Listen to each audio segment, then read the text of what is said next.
um deste? Sou louca pelo meu. Na verdade, adoro todas as minhas coisas. Já se perguntou de onde vêm todas as coisas que compramos e para onde vão quando nos desfazemos delas? Não conseguia deixar de pensar nisso, por isso quis saber mais sobre o assunto. E os livros diziam que as coisas se deslocam ao longo de um sistema. Da extração, para a produção, para a distribuição, para o consumo e para o tratamento de lixo. Isso tudo se chama a economia de materiais. Bem, estudei um pouco mais. Eu passei 10 anos viajando pelo mundo, atrás de pistas de onde vêm as nossas coisas e para onde vão. E sabe o que eu descobri? Esta não é toda a história. Falta muita coisa nessa explicação. Em primeiro lugar, neste sistema parece que está tudo bem, sem problemas. Mas, na verdade, é um sistema em crise, porque trata-se de um sistema linear. E nós vivemos num planeta finito. E não se pode gerir um sistema linear num planeta finito, indefinidamente. Em todas as suas etapas, este sistema interage com o mundo real. A vida real não acontece numa página em branco. Interage com sociedades, culturas, economias, o ambiente. E durante as etapas, a vida vai se chocando contra seus limites. Limites que aqui não vemos porque o diagrama está incompleto. Então voltemos atrás para preencher alguns espaços e ver o que falta. Uma das coisas mais importantes em falta são as pessoas. Sim, pessoas. As pessoas vivem e trabalham em todas as etapas desse sistema, onde algumas são um pouco mais importantes que outras. Algumas têm maior poder de decisão. Quem são elas? Comecemos pelo governo. Meus amigos dizem que eu devia usar um tanque para simbolizar o governo, e isso é uma realidade em muitos países, e cada vez mais também no nosso. Afinal, mais de 50% dos nossos impostos vão para os militares. Mas vou usar uma pessoa para simbolizar o governo, porque acredito nos valores e na visão de que o governo deve ser das pessoas, pelas pessoas, para as pessoas. A função do governo é olhar por nós, cuidar de nós. Esse é o seu trabalho. Depois vem as corporações. O que leva as corporações a parecerem maiores que o governo é porque elas são maiores que o governo. Atualmente, entre as 100 maiores economias da Terra, 51 são corporações. À medida que as corporações foram crescendo, em tamanho e poder, assistimos a uma pequena mudança no governo, como se estivessem mais preocupados com o bem-estar deles do que com o nosso. Muito bem, então vejamos o que mais falta nessa imagem. Começaremos pela extração, que é uma palavra pomposa para exploração de recursos naturais, que por sua vez é uma palavra pomposa para destruir o planeta. A verdade é que cortamos as árvores, arrebentamos as montanhas para extrair os metais, consumimos toda a água e exterminamos os animais. Aqui enfrentamos o nosso primeiro limite. Estamos ficando sem recursos naturais. Estamos utilizando demasiados materiais. Sei que isto pode ser difícil de ouvir, mas é a verdade. Por isso temos que lidar com isso. Durante apenas as 3 últimas décadas, foram consumidos 33% dos recursos naturais do planeta. Desapareceram. Cortamos, minamos, perfuramos e destruímos o planeta tão depressa que estamos debilitando a capacidade do planeta para sustentar o nosso modo de vida. Onde eu vivo, nos Estados Unidos, resta-nos menos de 4% da nossa floresta original.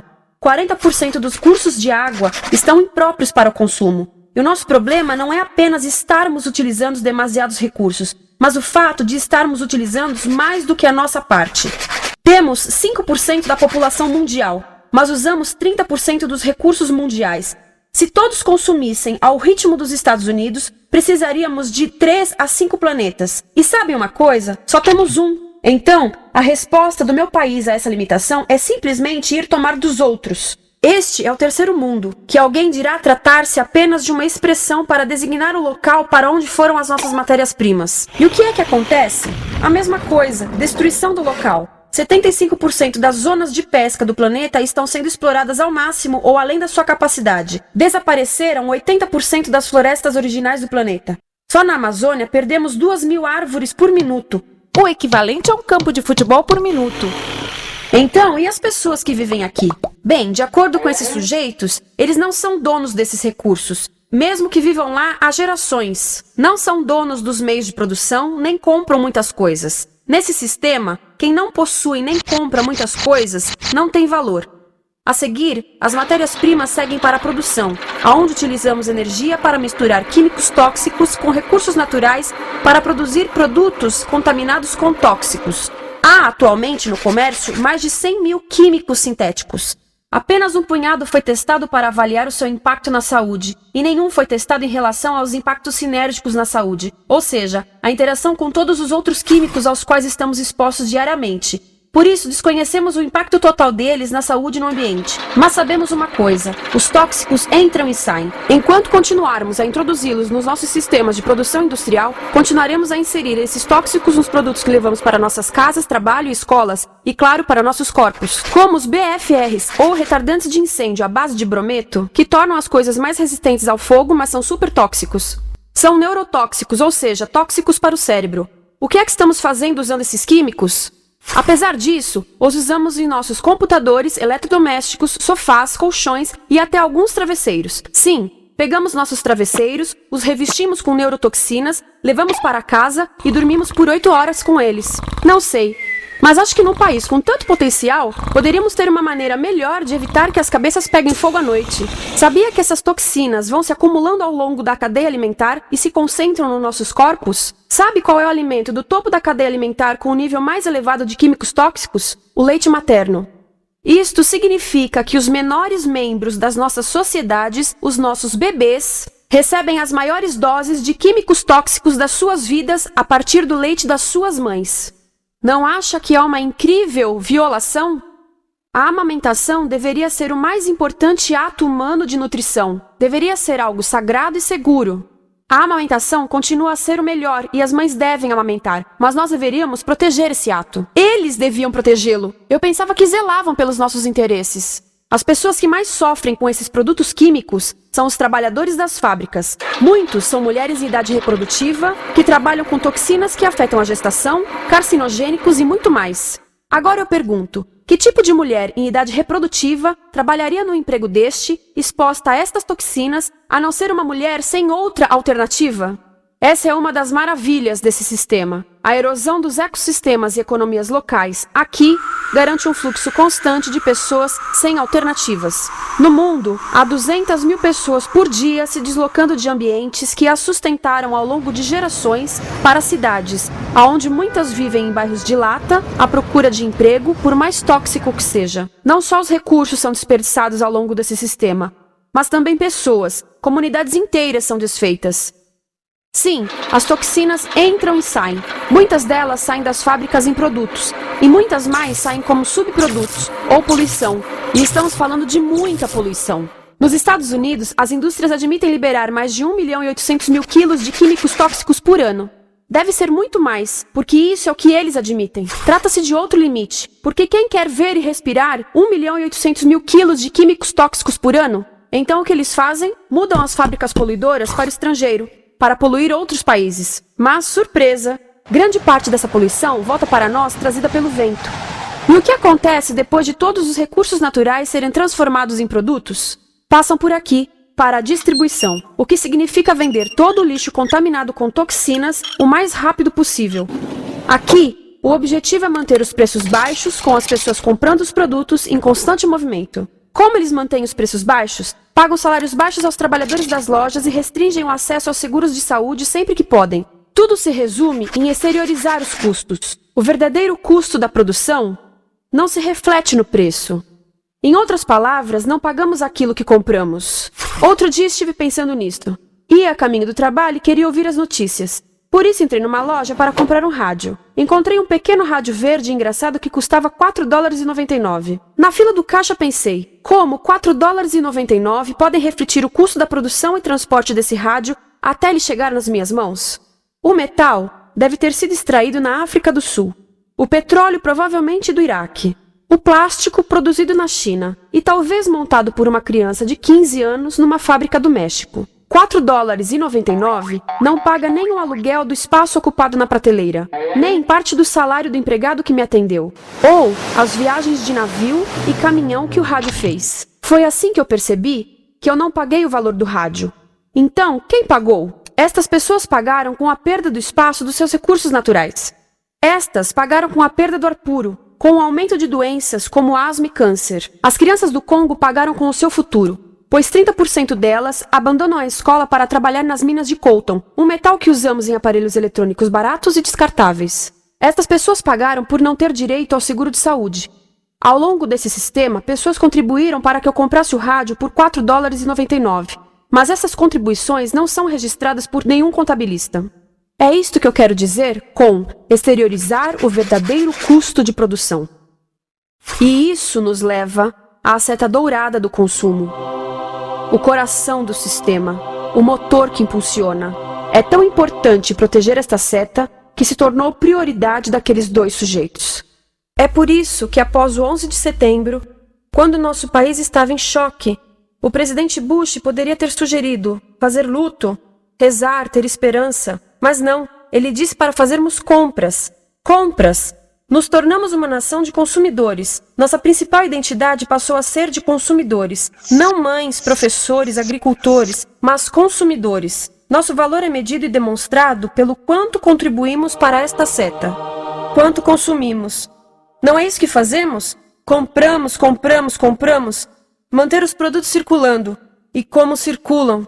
Sabe qual a porcentagem dos produtos que circulam através desse sistema que ainda são usados 6 meses depois da venda na América do Norte? 50%? 20%? Não, 1%. 1. Em outras palavras, 99% das coisas que nós cultivamos, processamos, transformamos, 99% das coisas que percorrem o sistema são lixo em menos de 6 meses. Como é que podemos gerir um planeta com esse nível de rendimento? Mas não foi sempre assim. Hoje, o consumidor médio americano consome o dobro que há 50 anos. Pergunte à sua avó. No tempo dela, a boa gestão, a engenhosidade e a poupança eram valorizados. Então, como é que isso aconteceu?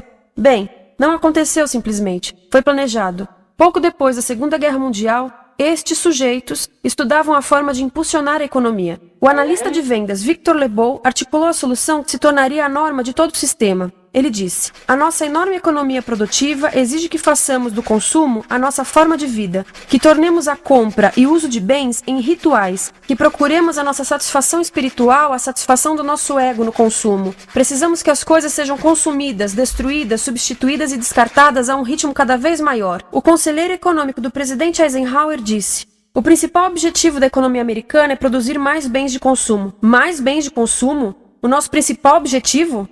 Não é providenciar cuidados médicos, ou educação, ou transportes seguros, ou sustentabilidade, ou justiça? Bens de consumo? Como é que eles nos fizeram adotar esse sistema de forma tão entusiástica? Bem, 2 das suas estratégias mais bem-sucedidas são a obsolescência planejada e a obsolescência perceptiva. A obsolescência planejada é uma outra forma de dizer criado para ir para o lixo. Eles fazem as coisas de modo que sejam inúteis tão rápido quanto possível para jogarmos fora e voltarmos a comprar. Isso é óbvio em sacolas ou copos de plástico, mas verifica-se isso em coisas maiores como esfregões, DVDs, máquinas fotográficas, churrasqueiras, quase tudo. Até computadores. Já reparou que quando compra um computador, a tecnologia muda tão rápido que em poucos anos se torna quase um impedimento para a comunicação? Fiquei curiosa e abri um desses computadores para ver o que tinha dentro. E descobri que a peça que se muda a cada ano é apenas uma pecinha no canto. Mas não se pode mudar apenas essa peça, porque cada nova versão tem um formato diferente. Tem que jogar tudo fora e comprar um novo. Estive lendo sobre o design industrial da década de 50, quando a obsolescência planejada começou a aparecer.